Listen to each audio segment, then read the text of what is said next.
नमस्कार मित्रांनो, मी प्रशांत किरंगुले।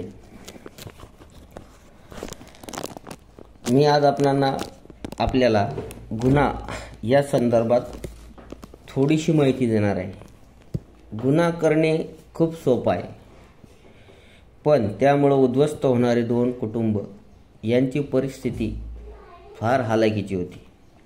जसजसे दिवस बदलत जातात या दोन्ही कुटुंबाची परिस्थिती एकदम हालाकीची होत जाते, नाजूक होत जाते।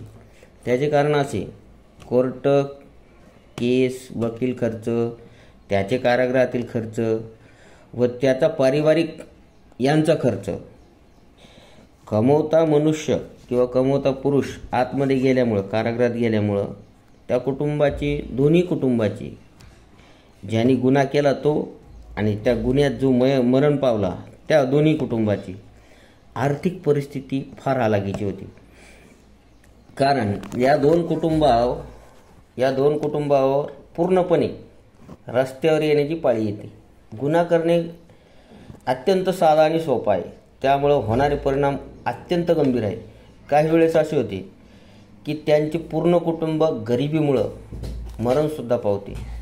यामुळे होणारे नुकसान, गुन्ह्यामुळे होणारे नुकसान, नंबर 1 आर्थिक नुकसान, नंबर 2 शारीरिक नुकसान, नंबर 3 मानसिक नुकसान, नंबर 4 कौटुंबिक नुकसान, नंबर 5 मित्रपरिवार यांचे नुकसान, नंबर 6 नातेवाईक